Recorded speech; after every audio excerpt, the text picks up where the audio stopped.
Hello everyone, my name is Tilly and I'm a storyteller, and today I'm going to be telling you the story of Mrs. Tiggy-Winkle by Beatrix Potter. So if you're sitting comfortably, I shall begin. So get yourselves ready. You ready? Right. Once upon a time there was a little girl called Lucy who lived at a farm called Littletown. She was a good little girl, only she was always losing her pocket handkerchiefs. One day, little Lucy came into the farmyard crying. Oh, she did cry so. I've lost my pocket handkin. 3 handkins and a penny. Have you seen them, Tabby kitten? The kitten went on washing her white paws.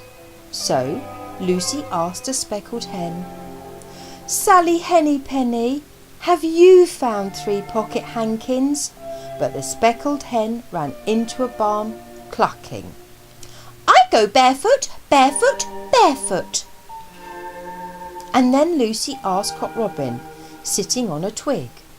Cock Robin looked sideways at Lucy with his big black eye, and he flew over a stile and away. Lucy climbed upon the stile and looked up at the hill behind Littletown, a hill that goes up, up, up into the clouds as though it had no top. And a great way up the hillside she thought she saw some white things spread upon the grass. Lucy scrambled up the hill as fast as her stout legs would carry her. She ran along a steep pathway, up and up until Littletown was right away down below. She could have dropped a pebble down the chimney. Presently she came to a spring, bubbling out from the hillside. Someone had stood a tin upon a stone to catch the water, but the water was already running over, for the can was no bigger than an egg cup. And where the sand upon the path was wet, there were footmarks of a very small person. Lucy ran on and on. The path ended under a big rock.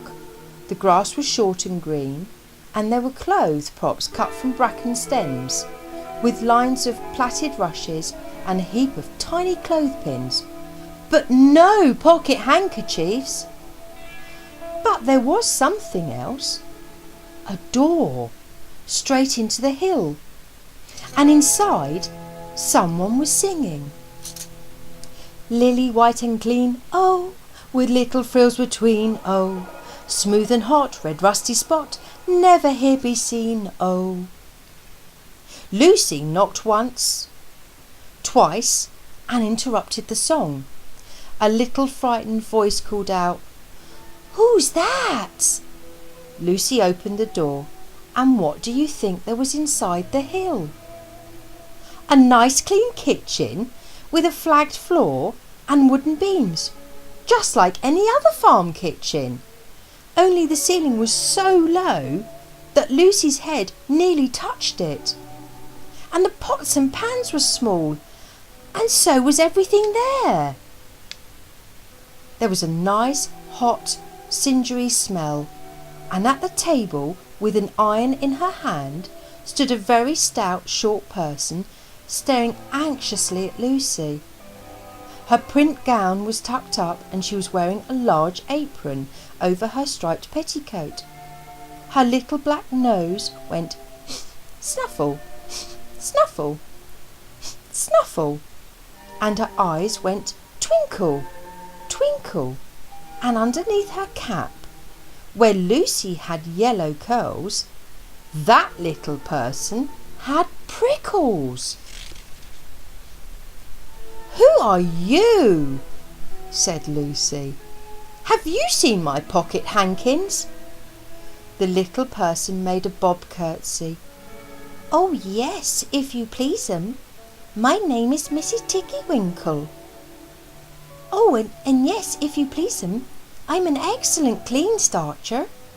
And she took something out of a clothes basket and spread it on the ironing blanket. What's that thing? Said Lucy. That's not my pocket handkin. Oh no, if you please 'em. That's a little scarlet waistcoat belonging to Cock Robin, and she ironed it and folded it and put it on one side. Then she took something else off a clothes horse. "That isn't my pinny," said Lucy. "Oh no, if you please, that's a damask tablecloth belonging to Jenny Wren. Look how it's stained with currant wine. It's very bad to wash," says Mrs. Tiggy-Winkle. Mrs. Tiggy-Winkle's nose went sniffle, sniffle, snuffle, and her eyes went twinkle, twinkle, and she fetched another hot iron from the fire. "There's one of my pocket hankins," cried Lucy, "and there's my pinny." Mrs. Tiggy-Winkle ironed it and goffered it and shook out the thrills. "Oh, that is lovely," said Lucy. And what are those long yellow things with fingers like gloves?" "Oh, well, that's a pair of stockings belonging to Sally Hennypenny. Oh, look how she's worn the heels out with scratching in the yard. She'll very soon go barefoot," said Mrs. Tiggy-Winkle. "Why, there's another handkersniff, but it isn't mine, it's red." "Oh no, if you please, that one belongs to old Mrs. Rabbit, and it did so smell of onions. I've had to wash it separately. I can't get out the smell." "There's another one of mine," said Lucy. "What are those funny little white things?" "Oh, that's a pair of mittens belonging to Tabby Kitten. I only have to iron them. She washes them herself." "Look, there's my last pocket hankin," said Lucy. "And what are you dipping in that basin of starch?" "Why, they're little dicky shirt fronts belonging to Tom Titmouse. Most terribly particular," said Mrs. Tiggy-Winkle. "Now I've finished ironing, I'm going to air some clothes." "What are those dear soft fluffy things?" said Lucy. "Oh, those are woolly coats belonging to little lambs." "Will their jackets take off?" asked Lucy. "Oh yes, if you please, Look at the sheep mark on the shoulder, and here's one marked for Gatsgarth, and 3 that come from Littletown. They're always marked at washing," said Mrs. Tiggy-Winkle. And she hung up all sorts and sizes of clothes, small brown coats of mice, and one velvety black moleskin waistcoat, and a red tailcoat with no tail belonging to Squirrel Nutkin, and a very much shrunk blue jacket belonging to Peter Rabbit, and a petticoat not marked that had gone lost in the washing, and at last the basket was empty. Then Mrs. Tiggy-Winkle made tea, a cup for herself and a cup for Lucy. They sat before the fire on a bench and looked sideways at one another. Mrs. Tiggy-Winkle's hand, holding the teacup, was very, very brown and very, very wrinkly with the soap suds, and although her gown and her cap, there were hairpins sticking one end out, so that Lucy did not like to sit too near her. When they had finished tea, they tied up the clothes in bundles, and Lucy's pocket handkerchiefs were folded up inside her clean pinny and fastened with a safety pin. And then they made up the fire with turf and came out and locked the door and hid the key under the door-sill.